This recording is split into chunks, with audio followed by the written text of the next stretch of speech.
आज हम लोग को सबसे पहले पढ़ना है समास क्या होता है। देखते समास जो होता है, समास का अर्थ होता है संक्षिप्त या संक्षेपित करण। संक्षिप्त या संक्षेपित करण। संक्षिप्त या संक्षेपित करण अर्थात जब दो या दो से अधिक शब्दों को परस्पर आपस में मिलाते हैं तो नए शब्द का निर्माण होता है, तो इसे समास कहते हैं। समास जो होते हैं ये 6 प्रकार के होते हैं।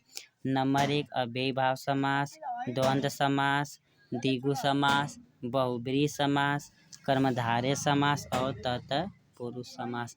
आप देखते हैं सबसे पहले हम लोग की अव्ययीभाव समास किसे कहते हैं। तो जिस समास का पूर्व पद अव्यय हो तो इसे अव्ययीभाव समास कहते हैं। अर्थात जिस समास का प्रथम पद प्रधान होता है या छोटा होता है तो इसे अव्ययीभाव समास कहते हैं।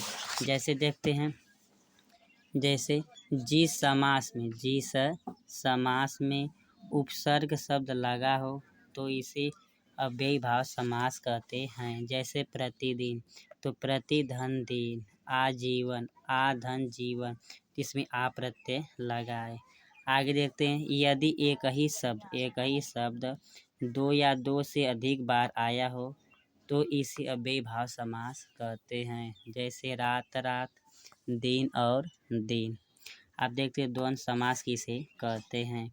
तो जिस समास का दोनों पद प्रधान होता है तो इसे द्वंद्व समास कहते हैं। इस द्वंद्व समास में योजक चिन्ह या पटपाई लगा हो तो उसे द्वंद्व समास पहचानेंगे। और द्वंद्व समास का विग्रह करने पर और शब्द लगता है। जैसे माता और पिता, भाई बहन, पाप और पुण्य, सुख और दुख।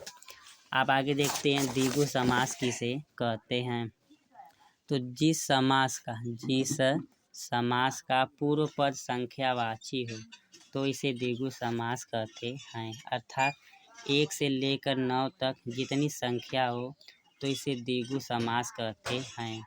जैसे त्रिभुवन, त्रिवेणी, त्रिरंगा, नवरत्न, चौराहा, अष्टाध्याय। अब आगे देखते हैं बहुब्रीहि समास किसे कहते हैं। तो जब पहला पद और दूसरा पद हो किसी तीसरे की ओर संकेत करता है तो इसे बहुब्रीहि समास कहते हैं। जैसे जिस समास में देवी देवता का नाम आता है तो इसे बहुब्रीहि समास कहते हैं। जैसे दशानन, दश है आनंद, रावण अर्थात रावण, नीलकंठ, नीला है कंठ अर्थात जिसमें देवी देवता का नाम हो तो इसे बहुब्रीहि समास कहते हैं। जैसे लंबोदर, तो लंबा है उदर जिसका, इसे बहुब्रीहि समास कहते हैं। आगे देखते हैं कर्मधारय समास किसे कहते हैं। तो जिसमें विशेष तथा विशेषण शब्द से बना होता है तो इसे कर्मधारय समास कहते हैं। जैसे ठीक से पहचानेंगे, इस समास का विग्रह करने पर है जो या के समान लगता है। जैसे काली मिर्च, तो काली है जो मिर्च, तो यहाँ है और जो के शब्द में इसलिए कर्मधारय समास होगा। नील कमल, नीला है जो कमल। आगे महात्मा, महान है जो आत्मा। चरण कमल, चरण है कमल के समान। महावीर, महान है जो वीर, तो इसे कर्मधारय समास कहते हैं। आगे देखते हैं तत्पुरुष समास किसे कहते हैं। तो जिस समास में अंतिम पद प्रधान होते हैं तो इसे तत्पुरुष समास कहते हैं। तत्पुरुष समास ये जो होता है विभक्तियों के आधार पर पाया जाता है। तत्पुरुष समास जो होते हैं 6 प्रकार के होते हैं।